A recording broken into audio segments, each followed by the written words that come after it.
With the new chapter coming out tomorrow, it is time to take a look at what potentially could be the power and the perks for the new killer. Kings and queens, welcome back to the channel. I hope you're all having a fantastic night. Tomorrow at 11 a.m. we are going to be receiving the brand new killer coming into the game. So there's a lot of bits and evidence. I'm sure you guys can look back at all the videos and you guys are up to date with everything that's going on. But essentially, if you're not, we had a little bit of a monster that's been going around basically ransacking this town and terrifying people. It's been pretty crazy. Here are a couple clips and sound bites.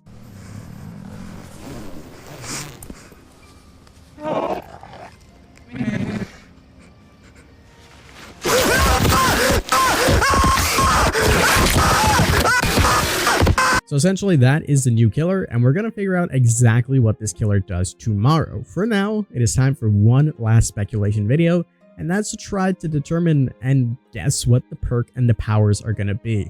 A big shout out to Bogus for actually creating this chapter. We're going to go through and take a look at this fan-made chapter for the next chapter to come into Dead by Daylight. Alright, so here we go. The new killer is the Mimic. The weapon is the Fleshy Claws with a movement speed of 4.6 meters and a tear radius of 32 meters. The power is Skin the Prey. At the beginning of the trial, a 45-second timer will begin. Successfully attacking a survivor will shorten this timer by 10% of its base value. When charged, you are given the ability to enter Crawl. While in Crawl, you gain the Undetectable status effect. Your footsteps become silent and you are given a few special abilities: Leap and Rage Unleash. The special ability, Leap. While crawling, click the power button to perform a fast leap forward for up to 12 meters, injuring any survivor of that range. You are capable of leaping over pallets, windows, and short obstacles. Upon hitting or missing a leap attack, you are put into a short cooldown. While facing a locker, you may enter and leave it by clicking the power button. Doing so will reveal all survivors within 6-meter range with Killer Instinct and allow you to leap out of it by clicking and holding the power button for 2 seconds. The special ability is Rage Unleashed. While crawling, click the active ability button to activate Rage. While in Rage, you move at 6.9 meters a second for up to 5 seconds, attacking viciously in front of you as you go, injuring any survivor in range of the slash. While in Rage, any pallet or breakable wall you come into contact with will automatically get broken. Coming into contact with a window will cause you to perform a leap, injuring any survivor within its range. Each of these actions allow you to continue your Rage. Rage can be ended early by clicking the active ability button again. Whenever Rage ends, Skin the Prey loses its charges and must be charged again. The passive ability is Cries of Pain. Whenever you are crawling, you emit sounds of the furthest injured survivor to anyone within a 12-meter range from you, getting louder the closer you are. So wow, Bogus has done a really good job with this power, I'm not gonna lie. We have the Skin of Prey, which is the actual power itself. You start off with that 40-second timer, and every time you attack, you basically reduce this timer, which makes you enter this crawl mode. This crawl mode gives you Leap. It gives you Rage Unleash. With Leap, you literally can just leap forward up to 12 meters and injure anybody. And you can also jump in and out of lockers to figure out where everybody's at. So not only are you getting information, you have a little bit of mobility, and you have a Demogorgon kind of way to injure some survivors, which is really, really awesome. On top of that, we have the Rage Unleashed, which is definitely the more crazy part about this. And essentially, once you're all charged up and your rage is ready, you move at 4.9 meters a second. This is similar to like Hillbilly Oni speed. Is crazy. And basically anybody that you go in front of will automatically be injured. You can break any pallets. You can break any breakable walls. This is exactly like the Oni's power, essentially. Very similar to that. And it's all tied together, which is really, really nice. Now, what's different from the Oni's power is that if you actually successfully do this, it continues to extend your rage power, which could have huge potential snowballing. And the last part about this, which is the coolest part in my opinion, is the passive ability, which is the Cries of Pain. Basically mimicking, kind of like in the trailers that we've seen, this voice that is always like, help me, and it says the survivor's name. So it makes sense if you can mimic the sound of all the other people that maybe are injured on the map and maybe even have no heartbeat. We can extend upon this and You're just going around making Meg Thomas injury sounds. Someone comes to rescue you, and then they're like, wait a minute, that's not Meg, that's the killer. All in all, this is absolutely fantastic. A big shout out to Bogus.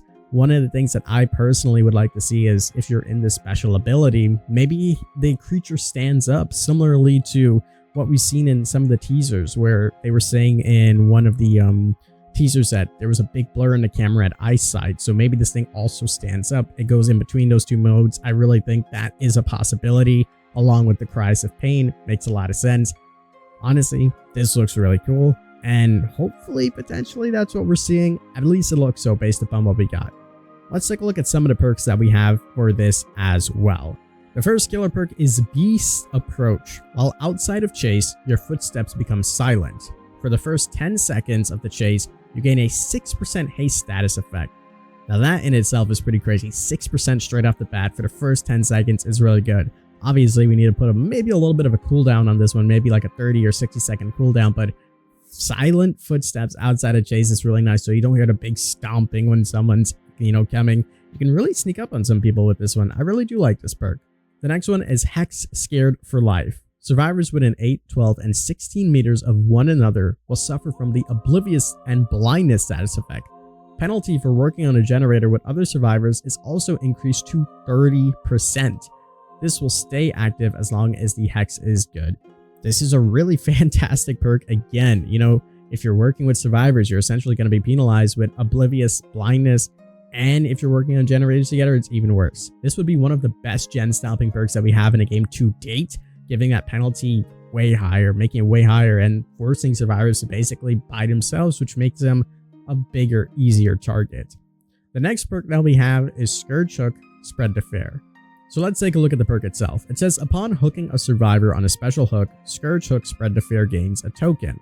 Whenever a survivor is unhooked from a special hook, the hook is turned into a Scourge Hook, and a new hook is selected to become a special hook.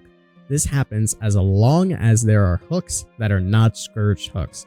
For each token in possession on Scourge Hook, Spread the Fear, increase the strength of all Scourge Hook perks by 10% of their base value. This effect is additive and not multiplicative.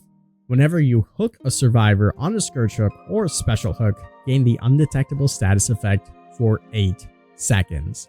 Wow, so this one's pretty cool as well. You start the trial with a hook that is a special hook.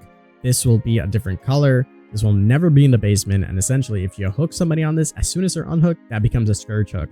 This is a pretty crazy perk. And not only that, it also increases the power of all your other Scourge Hooks throughout the trial by 10% of their base value. This would make Scourge Hook so oppressive. Combining this with like Scourge Hook Pain or anything like that, it would be absolutely amazing. Again, Bogus, you have outdone yourself. This is fantastic. I would love to see a perk like this coming into the game. Overall though, this fantastic is so well done. The only different changes I would make is making this killer end up crawling and standing up. Maybe even when it's crawling, it has one specific face, and when it's standing up, it has the other specific face. Throughout the trial, it might be making those survivor noises and maybe even getting that undetectable. But I really am a fan of this one. Tomorrow is when we figure out everything. I hope you guys did enjoy this video. If you did, make sure you leave a like down below and subscribe for some more awesome Dead by Daylight content. Just one short sleep until we figure out everything about this new chapter. As always, I'm the King. I tip my crown to you guys, and we'll see you in the fog.